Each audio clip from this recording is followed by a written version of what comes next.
ಓಂ ಶ್ರೀ ಗುರು ಬಸವಲಿಂಗಾಯ ನಮಃ. ಹೇಗೆ ಬಣ್ಣಿಸಲಿ ಬಸವ ನಿನ್ನ ಘನ ನಿಲುವ, ತ್ಯಾಗಯೋಗಗಳ ದಿವ್ಯ ಸಂಗಮವ. ಹೇಗೆ ಬಣ್ಣಿಸಲಿ ಬಸವ ನಿನ್ನ ಘನ ನಿಲುವ, ತ್ಯಾಗಯೋಗಗಳ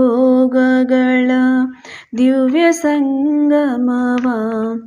ಅವತಾರವನು ನೋಡೆ ದೇವ ಕರುಣೆಯ ಕಂದ, ಭುವಿಯ ಬೆಳಗಲು ಬಂದ ಪರಮಾನಂದ. ಅವತಾರವನು ನೋಡೆ ದೇವ ಕರುಣೆಯ ಕಂದ, ಭುವಿಯ ಬೆಳಗಲು ಬಂದ ಪರಮಾನಂದ. ಮನುಕುಲದ ವೃಕ್ಷದಲ್ಲಿ ಅರಳಿರುವ ದಿವ್ಯ ಸುಮ, ಮನುಕುಲದ ವೃಕ್ಷದಲ್ಲಿ ಅರಳಿರುವ ದಿವ್ಯ ಸುಮ. ದೀನದಲಿತೋ ಓಂ ಶ್ರೀ ಗುರು ಬಸವಲಿಂಗಾಯ ನಮಃ. ಸರ್ವರಿಗೂ ಶರಣು ಶರಣ. ದಂಡಿಸದೆ ದೇಹವನ್ನು, ಖಂಡಿಸದೆ ಕರ್ಣವನು, ಉಂಡುಂಡು ಸ್ವರ್ಗವನೈದಲಿಕ್ಕೆ ಅದನೇನು ರಂಡೆ ಆಳುವಳೆ ಸರ್ವಜ್ಞ. ಇದು ಸರ್ವಜ್ಞನ ಒಂದು ಪ್ರಸಿದ್ಧವಾದ ವಚನ. ಸರ್ವಜ್ಞನ ಕೆಲವು ವಚನಗಳು ಪ್ರಸಿದ್ಧಿ, ಕೆಲವು ವಚನಗಳು ಪ್ರಸಿದ್ಧಿ ಇಲ್ಲ. ಇತ್ತೀಚೆಗೆ ಸರ್ವಜ್ಞನ ಬಗ್ಗೆ ಅಧ್ಯಯನ ಮಾಡೋರು ಹೇಳೋರು ಬಹಳ ಕಡಿಮೆ ಆಗಿದ್ದಾರೆ ಅಂತಾನೆ ಹೇಳ್ಬೇಕು. ಒಟ್ಟಾರೆ ಯುವಕರಲ್ಲಿ ಮತ್ತು ಯುವತಿಯರಲ್ಲಿ ಬರೇ ಏನು ಹಣ ಮಾಡುವಂತಹ ಕೋರ್ಸ್ಗಳು, ಎಂಜಿನಿಯರಿಂಗು, ಡಾಕ್ಟರ್ದು, MBBS, MD, BAMS ಮತ್ತು MBA ಇವೆಲ್ಲ ಜಾಸ್ತಿ ಆಗ್ತಾ ಹೋದಂಗೆ ಅವರು ಕೂಡ ಒಂದು ರೀತಿ ATMಗಳಾಗ್ಬಿಡ್ತಾರೆ. ಅಂದ್ರೆ ದುಡ್ಡನ್ನ ಉತ್ಪಾದಿಸ್ತಕ್ಕಂಥ, ದುಡ್ಡನ್ನ ಸಂಬಳ ತರ್ತಕ್ಕಂಥ, ದುಡಿತಕ್ಕಂಥ ಯಂತ್ರಗಳ ತರ ಜೀವನ ಮಾಡ್ತಾ ಇದ್ದಾರೆ. ಇದು ಒಳ್ಳೆ ಲಕ್ಷಣ ಅಲ್ಲ. ಒಬ್ಬ ಮನುಷ್ಯ ಸಂತೋಷವಾಗಿರ್ಬೇಕಾದ್ರೆ ಬರೀ ಹಣ ಪ್ರಾಪ್ತಿ ಮಾಡ್ಕೊಳ್ಳೋದೇ ಗುರಿ ಆಗ್ಬಾರ್ದು. ಹಣ ಬೇಕು, ಹಣ ಇಲ್ಲದೆ ಏನು ನಡೆಯಂಗಿಲ್ಲ. ಆದ್ರೆ ಅದೇ ಅಂತಿಮ ಗುರಿ ಅಲ್ಲ. ಅದರ ಜೊತೆಗೆ ನಮ್ಮ ತನು, ಮನ, ಭಾವಗಳನ್ನ ವಿಕಾಸ ಮಾಡ್ತಕ್ಕಂಥ ಕಾರ್ಯಕ್ರಮಗಳು ಬೇಕು. ತನುವನ್ನು ವಿಕಾಸ ಮಾಡಬೇಕಾದ್ರೆ ಶ್ರಮ ಬೇಕು. ನಮ್ಮ ಇಬ್ಬರು ಹಿರಿಯರು ಬಂದಿದ್ದಾರೆ, ಬಲವಂತರಾವ್ ಪತ್ತಾರ್ ಅಂತೇಳಿ ಅಥಣಿಯಿಂದ ಈ ಮುಂದೆ ಕೂತಿದ್ದಾರೆ. ಈಗೇನು ಲಿಂಗಾಷ್ಟಕ ಹೇಳಿದಾರಲ್ಲ ನಿಮ್ ಜೊತೆಗೆ, ಲಕ್ಷ್ಮಣ್ ಕುಂಬಾರ್ ಅಂತ ಹೇಳಿ ಬೆಳಗಾವಿಯಿಂದ ಬಂದಿದ್ದಾರೆ. ಇವರಿಬ್ರು ಆತ್ಮೀಯ ಗೆಳೆಯರು. ಇವತ್ತಿಗೂ ಕೂಡ ಈಗ ಒಂದು 76, 77 ವರ್ಷ ಇರ್ಬೇಕು. ಎಷ್ಟೀಗ? 77. ನೀವು ಲಿಂಗಾಷ್ಟಕ ಹೇಳಿದವ್ರು ನೀವ? ನಿಮ್ಮ ಹೆಸರು? ಯಲ್ಲಪ್ಪ, ಸುವರ್ಣನಪ್ಪ. ಇವರಿಬ್ರು ನಮ್ಮ ಲಕ್ಷ್ಮಣ ಕುಂಬಾರ್ ಅವರು, ಪತ್ತಾರ್ ಅವರು, ಬಲವಂತರಾವ್ ಪತ್ತಾರ್ ಅವರು ಬೇರೆ ಬೇರೆ ವಿಭಾಗದಲ್ಲಿ ಕೆಲಸ ಮಾಡಿದವರು. ಆದ್ರೆ ಈಜೋದ್ರಲ್ಲಿ ಸ್ನೇಹಿತರಾದರು. ಈಗ್ಲೂ ಕೂಡ ಸ್ಪರ್ಧೆಗೆ ಹೋಗ್ತಾರೋ. ಹಿರಿಯ ನಾಗರಿಕಗೋಸ್ಕರನೇ ಸ್ಪರ್ಧೆಗಳು ಇಟ್ಟಿರ್ತಾರೆ. ಈಜೋ ಸ್ಪರ್ಧೆ, ಸ್ವಿಮ್ಮಿಂಗು, ಹೋಗಿ ಖುಷಿ ಪಡ್ತಾರೆ, ಪ್ರೈಸ್ ತಗೊಂಡ್ ಬರ್ತಾರೆ.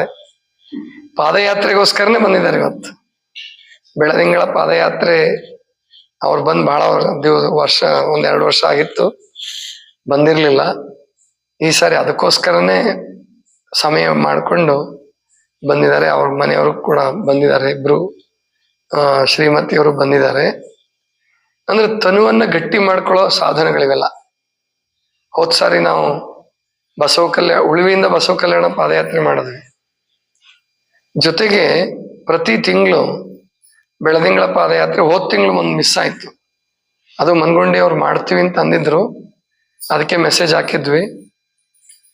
ಅವರು ಮಾಡ್ಲಿಲ್ಲ. ಅಂದ್ರೆ ಪಾದಯಾತ್ರೆ ಮಾಡೋದಕ್ ಮುಖ್ಯ ಕ್ಯಾಪ್ಟನ್ಗಳಿದ್ದವ್ರೆ ಅವತ್ತೇ ಬಸವ ಕಲ್ಯಾಣಕ್ಕೆ ಬಂದ್ಬಿಟ್ರು ಅವರು. ನಾನು ಬಸವ ಕಲ್ಯಾಣದಾಗ ಇದ್ದಿದ್ರಿಂದ ಆ ಪಾದಯಾತ್ರೆ ಮಾಡ್ಲಿಕ್ಕೆ ಆಗ್ಲಿಲ್ಲ. ಈ ಸಾರಿ ಅದಕ್ಕೆ ಬಿಡಬಾರ್ದು ಅಂತ ಹೇಳಿ ಇವತ್ತು ಪಾದಯಾತ್ರೆಯನ್ನು ಹಮ್ಮಿಕೊಂಡಿದ್ದೀವಿ. ಇದು ದೇಹವನ್ನು ದಂಡಿಸ್ತಕ್ಕಂಥದ್ದು. ಪಾದಯಾತ್ರೆ, ಸ್ವಿಮ್ಮಿಂಗು, ವಾಕಿಂಗು, ವ್ಯಾಯಾಮ, ಯೋಗ, ಏನಾದರೂ ಒಂದು ನಿಮಗೆ ಯಾವುದು ಸೂಟಬಲ್ ಆಗುತ್ತೆ. ವಾಕಿಂಗ್ ಅಂತೂ ಎಲ್ರಿಗೂ ಸೂಟಬಲ್ ಆಗುತ್ತೆ, ಎಲ್ರಿಗೂ ಹೊಂದ್ಕೊಳುತ್ತದು. ಆ ರೀತಿನಲ್ಲಿ ಶರೀರವನ್ನು ಗಟ್ಟಿ ಇಟ್ಕೊಳ್ಬೇಕು. ಜೊತೆಗೆ ನಾವು ಊಟ ಮಾಡೋದು ಕಡಿಮೆ ಮಾಡಲಾರ್ದೇನೆ ಚೆನ್ನಾಗಿ ಊಟ ಮಾಡೋದು ದೇಹವನ್ನು ದಂಡಿಸಂಗಿಲ್ಲ ಅಂದಾಗ ದೇಹ ಜಾಸ್ತಿ ಆಗ್ಬಿಡುತ್ತೆ. ಇವತ್ತೊಂದು 2-3 ಜನ ಹೇಳಿದರು, ನಾವು ಹಿಂದೆ ನೋಡಿದಾಗ ಹೆಂಗಿದ್ರು ಹಂಗೆ ಇದ್ದೀರಾ ಅಂತ.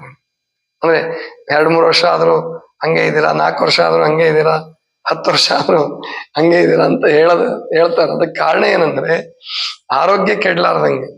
10-25 ವರ್ಷದಿಂದ ನಾನು ಒಂದೇ ಒಂದು ಜ್ವರದ ಗುಳಿಗೆ, ತಲೆನೋವಿನ ಗುಳಿಗೆ, ಯಾವುದು ಹೊಟ್ಟೆ ಕೆಟ್ಟಿದೆ ಅಂತ ಗುಳಿಗೆ ಏನೂ ತಗೊಂಡಿಲ್ಲ. ಹಾಗಾದ್ರೆ ನನ್ನ ಹೊಟ್ಟೆ ಏನು ಕೆಟ್ಟಿಲ್ವಾ? ಕೆಡ್ತಿರ್ತಾವ.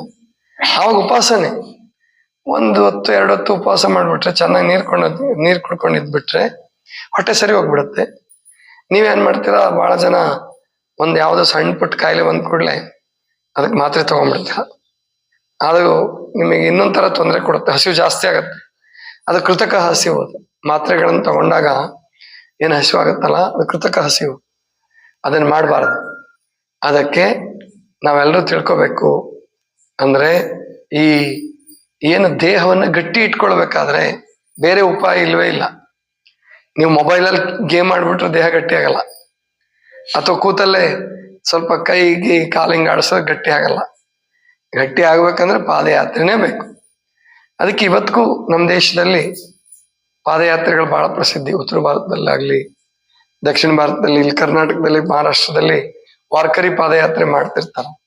ಪಂಡ್ರಾಪುರಕ್ಕೆ ವರ್ಷದಲ್ಲಿ 2 ಸಲ ಪಾದಯಾತ್ರೆ ಮಾಡ್ತಾರೆ ಕೆಲವು, ಆಷಾಢ ಮಾಸದಲ್ಲಿ ಮತ್ತೆ ಕಾರ್ತಿಕ್ ಮಾಸದಲ್ಲಿ. ಆದ್ರಿಂದ ಪಾದಯಾತ್ರೆ ಮಾಡಬೇಕು. ನಾವು ಬೆಳದಿಂಗಳ ಪಾದಯಾತ್ರೆ, ಅದು ಕಷ್ಟದ್ದಲ್ಲ. ಇದು 8 ಕಿಲೋಮೀಟರ್ ಒಳಗಡೆನೆ ಇದೆ ಹೋಗೋದು. ಆಮೇಲೆ ಅಲ್ಲಿ ಏನು ಹದ್ದಿನಗುಡ್ಡದ ಬಸವಣ್ಣನ ಗುಡಿಯಲ್ಲಿ ಸ್ವಲ್ಪ ಕಾಲ ಕಳೆಯೋದು, ಧ್ಯಾನ ಮಾಡೋದು ಅಥವಾ ಭಜನೆ ಮಾಡೋದು. ಅಲ್ಲಿ ಏನಿಲ್ಲ ಅಂದ್ರೆ ಎಲ್ಲರೂ ಕೂಡ್ಕೊಂಡು ಒಂದಿಷ್ಟು ಪ್ರಸಾದ ಹಂಚ್ಕೊಂಡು ತಿಂದ್ರೆ ಎಷ್ಟು ಸಂತೋಷ ಆಗತ್ತೆ. ತಿನ್ನೋದಂತೂ ಎಲ್ಲಿದ್ರು ತಿಂತೀವಿ. ಅದೇ ಶ್ರಮಪಟ್ಟು ದೇವ್ರ ಹೆಸರಲ್ಲಿ ತಗೊಂಡಾಗ ಆ ಭಾವನೆ ಚೇಂಜ್ ಆಗುತ್ತೆ. ನಾವೀಗ ಸುಮಾರು 1.5-2 ವರ್ಷದಿಂದ, ಅಂದ್ರೆ 22ನೇ ಇಸ್ವಿಯಲ್ಲಿ ಮೊಟ್ಟ ಮೊದಲು ಮೇ ತಿಂಗಳು ಬಿಷ್ಟಮನ್ ಪಾದಯಾತ್ರೆ ಮಾಡಿದ್ವಿ, ಕಕ್ಕೇರಿಗೆ ಮಾಡಿದ್ವಿ. ಆವಾಗಲೇ ಬಹಳ ದೊಡ್ಡ ಪಾದಯಾತ್ರೆ ಆಗ್ಬಿಡ್ತದೆ, 40 ಕಿಲೋಮೀಟರ್ ಆಯ್ತು. ಅದಕ್ಕೆ ಆ ಪಾದಯಾತ್ರೆ ಬಿಟ್ಟು 2ನೇ ಪಾದಯಾತ್ರೆ ಡೋರಿಗೆ ಮಾಡಿದ್ವಿ. ಅದಕ್ಕಿಂತ ಮುಂಚೆನೂ ಮಾಡ್ತಿದ್ವಿ. 21 ಕೊರೋನಾಗೆ ಬರಕ್ ಮುಂಚೆ ಬೂದನಗುಡ್ಡದ ಬಸವಣ್ಣಂಗೆ 18 ಕಿಲೋಮೀಟರ್ ಆಗತ್ತದು. ಹೋಗುವಾಗ ನಡ್ಕೊಂಡು ಹೋಗ್ತಿದ್ವಿ. 4 ಹುಣ್ಣಿಮೆ ಅಷ್ಟೇ ಮಾಡಿದ್ವಿ. ಅವಾಗ 4 ಹುಣ್ಣಿಮೆ ಮಾಡಿ ಬಿಟ್ಬಿಟ್ವಿ. ಕೊರೋನಾನು ಬಂತು, ಜೊತೆಗೆ ಅದು ಪಾದಯಾತ್ರೆ ಆ ಕಡೆ ಸ್ವಲ್ಪ ಗಾಡಿಗಳು ಜಾಸ್ತಿ ಆಗ್ತಿದ್ವು, ಅದಕ್ಕೆ ಅದನ್ನ ಬಿಟ್ವಿ. ಆಮೇಲೆ ವೀರನಾರಾಯಣ ಕುಲಕರ್ಣಿ ನಾವೆಲ್ಲ ಯೋಚನೆ ಮಾಡ್ತಾ ಇದ್ವಿ ಏನ್ ಮಾಡೋದು ಅಂದ್ರೆ, ಒಂದ್ಸಾರಿ ದೇವಗಿರಿಗೆ ಪಾದಯಾತ್ರೆ ಮಾಡಿದ್ವಿ. ದೇವಗಿರಿಲಿ ಒಂದು ಗುಡಿ ಇದೆ, ಅಲ್ಲಿ ಮತ್ತೆ ಬರ್ಬೇಕಾದ್ರೆ ಬಸ್ ತರ್ಸ್ಕೋಬೇಕು, ಅಲ್ಲ ಬರ್ಬೇಕಾದ್ರೆ ನಡ್ಕೊಂಡ್ ಬಂದ್ವಿ. ಬಹಳ ದೂರ ಆಗ್ಬಿಡ್ತು ಅದು, 28 ಕಿಲೋಮೀಟರ್ ಆಗ್ಬಿಡ್ತು. ಅದು ಬೇಡ ಅಂತ ಹೇಳಿ ದೇವ್ರ ಬಳಿ ಸಮೀಪ ತಗೊಂಡ್ವಿ. 10 ಕಿಲೋಮೀಟರ್ 20 ಕಿಲೋಮೀಟರ್ ಚಲೋ ಆಗತ್ತೆ ಅಂತ ಹೇಳಿ. ನಮ್ಮ ಮನಗುಂಡಿ ಯುವಕರು ಕೆಲವರು ಭಕ್ತರೆಲ್ಲ ಬೇಡ ಅಂದ್ರೆ, ಅಲ್ಲಿ ಒಬ್ರು ಭಕ್ತರ ಮನೆಗೆ ದಾಸೋಹ ಮಾಡ ಅಂದ್ರೆ ನಾವೆಲ್ಲ ತಗೊಂಡ್ ಹೋಗ್ತಿದ್ವಿ. ಅವ್ರು ಚಹಾ ಮಾಡ್ತಿದ್ರು, ಎಲ್ಲ ಮಾಡ್ತಿದ್ರು. ಹೋಗಿ 12 ಗಂಟೆಗೆ 12:30 ಪ್ರತಿ ತಿಂಗಳು ಹೆಂಗ್ ಮಾಡೋದು. ಅದಕ್ಕೆ ಅವರು ಪಾಪ ಒಂದು 10 ತಿಂಗಳೇ ಮಾಡಿದ್ರು. ನಾವು 10-12 ತಿಂಗಳು, 1 ವರ್ಷದ ಮೇಲೆ ಮಾಡಿದ್ರು ಅಂತ ಕಾಣುತ್ತೆ. ಆಮೇಲೆ ಮತ್ತೆ ಬೂದನಗುಡ್ಡ ಅಂತ, ಹದ್ದಿನಗುಡ್ಡ ಅಂತ ಬರುತ್ತೆ ಇಲ್ಲಿ ಮನ್ಸೂರ್ ದಾಟಿ, ಬಹಳ ಸಮೀಪ. ಅದು 7.5-8 ಕಿಲೋಮೀಟರ್ ಅಷ್ಟೇ ಲೆಕ್ಕ ಹಾಕಿದ್ವಿ. ಇವತ್ತಿನ್ನು ಮೊಬೈಲಲ್ಲಿ ಹೆಜ್ಜೆ ಸಹಿತ ಹಾಕ್ಬಿಡ್ತಾರೆ. ನಮ್ಮ ಜಯಪ್ರಕಾಶ್ ಅವರು ಕೊಡಗಿನಿಂದ ಬಂದಿದಾರ, ಅವರು ಇಷ್ಟು 1000 ಹೆಜ್ಜೆಗಳಾದವು ಅಂತ ಹೇಳ್ತಾರ ಅವರು. ಮೊಬೈಲಲ್ಲಿ ಆನ್ ಮಾಡ್ತಾರ ಅವ್ರು ಬಂದಿದ್ದಾರೆ. ಇವತ್ತು ಬಹಳ ಜನ ಆಗ್ತೀವಿ. ಇವತ್ತು ಒಂದು 25-30 ಜನ, ಇನ್ನು ಜಾಸ್ತಿನೇ ಆಗ್ಬೋದು.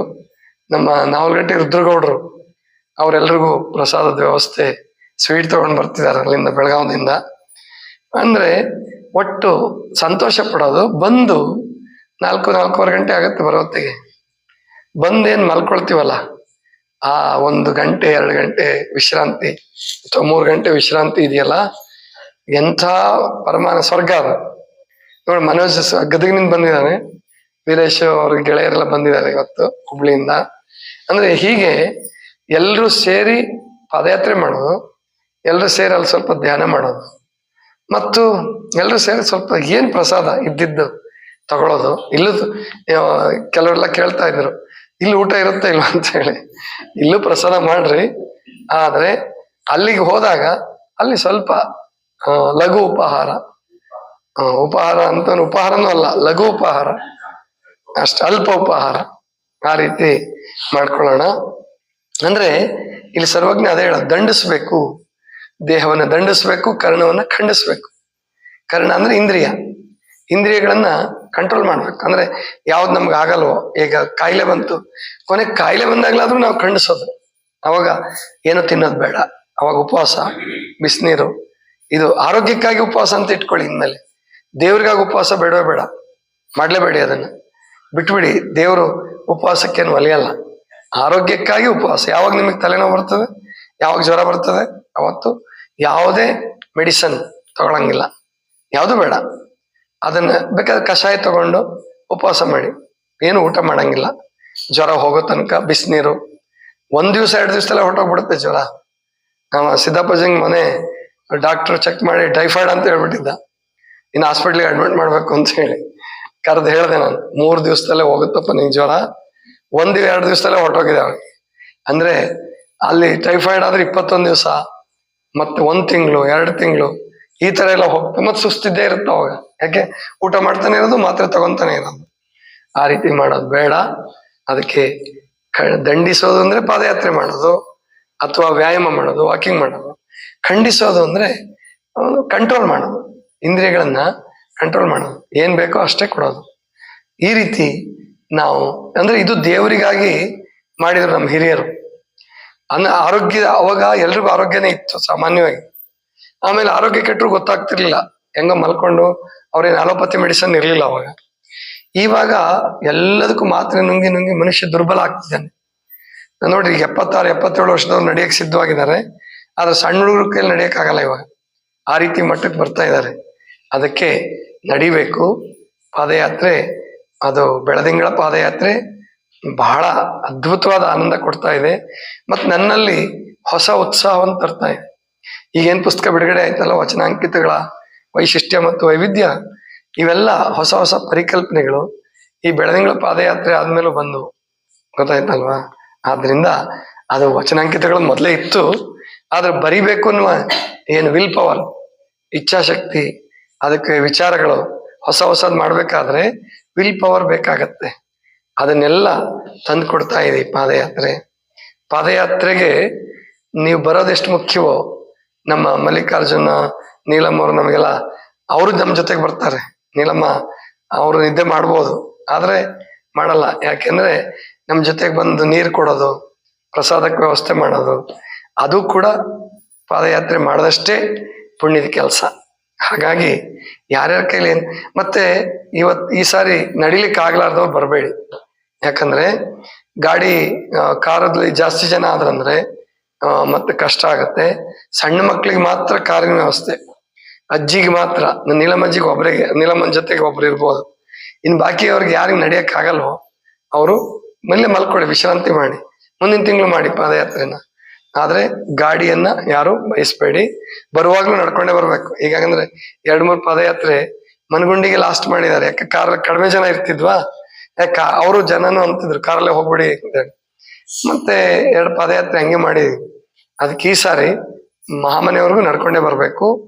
7:30 15 ಕಿಲೋಮೀಟರ್ ಆಗತ್ತಷ್ಟೇ, ಅಥವಾ ಭಾಳ ಅಂದ್ರೆ 8-16 ಕಿಲೋಮೀಟರ್ ಆಗ್ಬೋದು. ಆದ್ರಿಂದ ಅಷ್ಟು ನಡೆಯೋದಕ್ಕೆ ಸಿದ್ಧವಾಗಿರೋರು ಮಾತ್ರ ಬನ್ನಿ. ಬಾಕಿಯವ್ರು ಕಷ್ಟ ಆಗತ್ತೆ ಅನ್ನೋರು, ಉಪವಾಸದವರು, ಒತ್ತಾಯದಿಂದ ಅಥವಾ ಒಬ್ರು ಹೋಗ್ತಿದಾರಲ್ಲ ನಾವು ಹೋಗ್ಬಿಡೋಣ ಅಂತ ಯಾರು ಹಂಗ ಅನ್ಕೋಬೇಡಿ. ಯಾಕಂದ್ರೆ ಒಬ್ರು ಯಾರಾದ್ರೂ ಕಟ್ಟಾದ್ರಂದ್ರೆ ಎಲ್ರಿಗೂ ತೊಂದರೆ ಆಗ, ನಿಮ್ ಜೊತೆ ಇಬ್ರು ಕೂತ್ಕೋಬೇಕಲ್ಲ, ಆಮೇಲೆ ನಿಮ್ಮನ್ನ ಒಬ್ಬರನ್ನೇ ಬಿಟ್ಟು ಹೋಗಕ್ ಆಗಲ್ಲ. ಆದ್ರಿಂದ ಯಾರು ಗಟ್ಟಿಯಾಗಿ ನಾವು ಅಲ್ಲಿ ತನಕ ಮುಟ್ತೀವಿ, 15 ಕಿಲೋಮೀಟರ್ ನಡೆದೇ ನಡೀತೀವಿ ಅಂತಕ್ಕಂಥ ಆತ್ಮವಿಶ್ವಾಸ ಇರೋರು, ಶಕ್ತಿ ಇರೋರು ಮಾತ್ರ ಬನ್ನಿ. ಬಾಕಿಯವ್ರು ಸಣ್ಣ ಮಕ್ಳನ್ನ ಕರ್ಕೊಂಡು ವೇದ ಕೂಡ ಮಗು ಎತ್ಕೊಂಡು ಬರೋದು ಬೇಡ ಅನ್ಸುತ್ತೆ, ನಾನು ಇರ್ಲಿ ಮುಂದಿನ ತಿಂಗಳು ನೀವು ಸಣ್ಣ ಮಕ್ಳನ್ನ ಬಿಟ್ಟು ಬರೋದು, ಅವಾಗ ಯಾರಿಗಾರ ಜವಾಬ್ದಾರಿ ಕೊಟ್ಟು ಹೀಗೆ ಮಾಡಿದ್ರೆ ಅನುಕೂಲ ಆಗತ್ತೆ. ಈಗ ಹುಲಿಗೆಮ್ಮಂಗಂತೂ ಕಟ್ ಮಾಡಿದೀವಿ, ಆಕೆ ಈಗ ಮಲಗಿರ್ಬೇಕು. ಹುಲಿಗೆಮ್ಮ ಬರ್ತೀನಿ ಆಟ ಮಾಡ್ತಿತ್ತು ಹುಡುಗಿ. ಆ ಮಗು ಬಂದಿದ್ದಾಳ? ಮಲ್ಕೊಳ್ಳಿ ಒಳ್ಳೇದು. ಮಲ್ಕೊಂಡು ಆಕೆ ನಿದ್ದೆ ಮಾಡ್ಲಿ. ಅವ್ರ ನೋಡ್ಕೊಳ್ಳೋರು ಅಕ್ಕ ಮಾದೇವಿನೂ ಬೇಡ, ರೇಣುಕನೂ ಬೇಡ, ಅಲ್ಲೇ ಅವ್ರ ಜೊತೆಗೆ ಇದ್ಬಿಡ್ರಿ. ಬಾಕಿಯವರೆಲ್ಲರೂ ಗಟ್ಟಿ ಇದ್ದವರು ನೀವು ಮುಂದಿನ ತಿಂಗಳು ಪಾದಯಾತ್ರೆಗೋಸ್ಕರನೇ ಬನ್ನಿ, ತೊಂದ್ರೆ ಇಲ್ಲ. ನೋಡಿ ನಮ್ಮ ವೀರಣ್ಣ ಇದಾನಲ್ಲ, ಮಾನ್ವಿಯಿಂದ ಬಂದಾನ, ಬಹಳ ದೂರ ಮಾನ್ವಿ. ಮತ್ತ ಅವನಿಗೇನು ಬಸ್ ಚಾರ್ಜ್ ಹಾಕೊಂಡ್ ಬರೋದು ಕಷ್ಟ, ಅವನಿಗೆ ಸಿದ್ದರಾಮಯ್ಯನ ಆಧಾರ್ ಕಾರ್ಡ್ ನಡೆಯಂಗಿಲ್ಲಲ್ಲ. ಆದ್ರೂ ಚಾರ್ಜ್ ಹಾಕೊಂಡ್ ಬರ್ತಾನ ಅವ್ನ್ ಹಂಗ್ ನೋಡ್ತದ್ರ ಮಧ್ಯಮ ವರ್ಗನೂ ಅಲ್ಲ, ಬಡತನನೇ ಅವನು. ಆದ್ರೂ ಒಟ್ಟು ಪಾದಯಾತ್ರೆ ಮಾಡ್ಬೇಕಂತ ಆಸೆ ಇರ್ತದೆ, ಬರ್ತಾನೆ. ಹೀಗೆ ನೀವು ಯಾರಿಗೆ ಅನುಕೂಲ ಇದೆ ಅವರು ಪಾದಯಾತ್ರೆಯಲ್ಲಿ ಭಾಗವಹಿಸ್ರಿ. ಬಾಕಿಯವರು ಏನ್ ಬೇಜಾರು ಮಾಡ್ಕೋಬೇಡ್ರಿ, ಹಳಾಳಿ ಮಾಡ್ಕೋಬಾರ್ದ್ರಿ. ನೀವು ಮುಂದಿನ ತಿಂಗಳು ಭಾಗವಹಿಸ್ರಿ ಅಂತ ತಿಳ್ಕೊಂಡು ಹೇಳ್ತಾ, ಇದಿಷ್ಟು ಇವತ್ತಿನ ಚಿಂತನ. ಸರ್ವರಿಗೂ ಶರಣು ಶರಣ.